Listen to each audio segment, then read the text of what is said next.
Europe 1, La France bouge.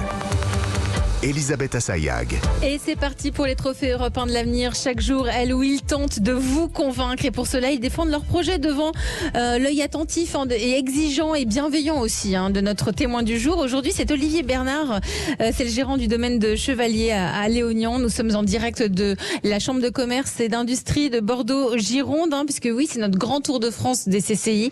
Et évidemment, à mes côtés, Nathalie Carré en charge de l'entrepreneuriat à la Chambre de commerce et d'industrie. Aujourd'hui, un projet qui a été lancé il y a un an et l'application a été lancée il y a à peine quelques mois. Bonjour Gauthier Dufaux. Bonjour Elisabeth Assayag. Vous avez 38 ans, vous avez cofondé Taste It. C'est une application dédiée à la dégustation du vin. Vous êtes basé à Mérignac. Vous avez fait des études de biologie ainsi que des études d'œnologie. Vous étiez à l'école Kedge et vous aviez suivi un master de management vin et spiritueux. Le reste, vous allez nous le raconter. C'est parti pour nous convaincre. Vous avez 1 minute pour nous présenter Taste It. C'est parti. Eh bien, vous l'avez dit, je suis œnologue et l'un des fondamentaux dans la formation d'œnologue, c'est la dégustation. On passe des heures carrées à développer notre expertise de la dégustation et après on s'en sert tous les jours dans notre vie professionnelle. Et qu'on soit œnologue ou non, d'ailleurs, qu'est-ce qu'on fait de toutes ces dégustations au quotidien ? Eh bien, le plus souvent, elles sont perdues. Elles sont perdues, elles sont archivées sous forme de papier ou dans un ordi, dans un beau dossier dégustation 2022 où on retrouve jamais rien. Donc avec notre application pour smartphone Taste It, on propose à tous les dégustateurs un outil professionnel et gratuit qui leur permet de créer des comptes rendus de dégustation de vin, de partager ces dégustations par mail, par SMS, de les retrouver en un clin d'œil. Et pour les besoins métiers spécifiques, on a développé un back-office qui est payant et qui permet de créer entièrement ces fiches de dégustation, de monitorer l'évolution de l'eau en élevage, de déguster à plusieurs et beaucoup d'autres fonctions. En fait, ce qu'on souhaite, c'est valoriser l'expertise des dégustateurs, que ce soit auprès de leurs clients, de leur R&D et d'eux-mêmes en leur permettant d'accéder aux small data qui les entourent. Et ben voilà, c'était très bien et très clair. Merci Gauthier Dufaux pour l'application Taste It. Je me tourne vers vous, Nathalie Carré, qui analyse chaque jour nos projets d'entreprise.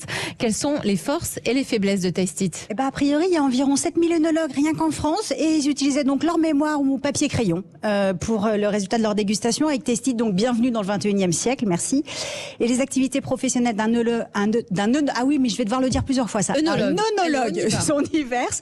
Certains travaillent en laboratoire, d'autres font du conseil en vinification, travaillent dans le négoce. Avec votre application, en fait, plusieurs membres d'une même équipe ou plusieurs acteurs autour d'un même client peuvent partager les mêmes informations, ajouter des commentaires. Bref, on fluidifie les échanges et on simplifie le travail réalisé. Alors, pas de point amélioré, vous démarrez, votre site internet est en cours de construction. Alors, 2 idées pour favoriser sa visibilité, d'autant que vous n'êtes pas le premier sur le sujet de la dégustation.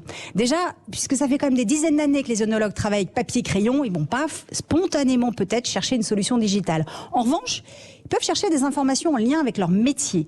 Donc, vous pourriez explorer toutes les activités d'un œnologue salarié ou indépendant et montrer comment votre solution peut leur être utile dans leur quotidien. Alors, j'y connais rien, j'ai cherché, mais quand même, j'ai du mal. Peut-être, par exemple, sur l'activité de conseil, sur la préparation des vignes, votre solution peut aider à repartir du résultat de dégustation de l'année précédente pour voir comment améliorer certaines choses dès la préparation de la vigne. Tout ça crée du contenu qui favorise le référencement naturel et montre concrètement que votre application facilite le quotidien et va leur devenir indispensable. Donc la démonstration des fonctionnalités est évidemment importante, mais l'utilisation dans son quotidien est beaucoup plus utile à la décision. Puis vu que vous démarrez, n'hésitez pas à solliciter les internautes intéressés à vous faire des retours tant sur l'utilisation qu'ils feront de l'application, parce qu'ils découvriront peut-être des trucs et astuces auxquels vous n'avez pas pensé, qu'il faudra partager avec la communauté. Et puis évidemment, sur toutes les fonctionnalités à développer en fonction de leurs besoins. Ça vous fera une communauté de bêta-testeurs à chouchouter, parce que vous allez co-construire l'avenir de l'entreprise avec eux, qui deviendront vos meilleurs ambassadeurs. Ambassadeurs, ça veut dire au commercial en fait, pour déployer votre solution sur... Les nouveaux influenceurs. Voilà, c'est ça. Sur tout le terrain. Ah oui, gratuit.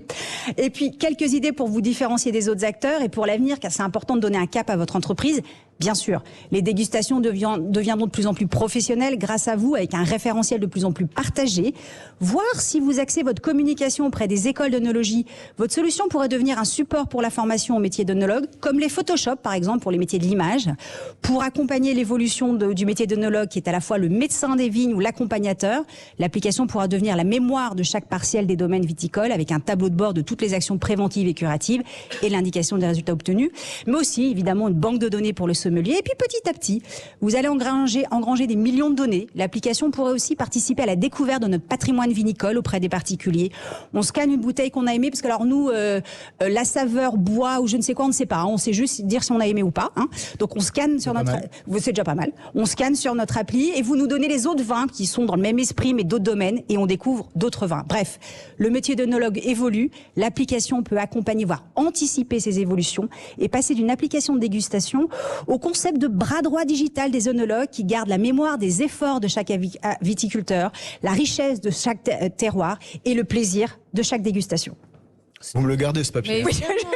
Elle va vous le donner à la fin de l'émission. Et puis, si vous voulez, on a un podcast sur europe1.fr. Vous pouvez aller écouter les bons conseils de Nathalie. Alors, Gauthier, Nathalie vous a donné énormément de conseils. Finalement, ce qu'elle vous dit, c'est que c'est pas uniquement pour nous les particuliers, c'est que ça peut devenir un complément pour les professionnels.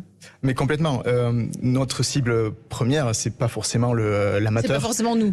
Il peut l'utiliser gratuitement parce que c'est important d'avoir une application qui sert et qui est utilisée comme un pro. Par contre, notre cible, c'est effectivement les pros qui peuvent personnaliser les fiches de dégustation et travailler au chez avec cette application. Olivier Bernard, vous en pensez quoi de Tastit ?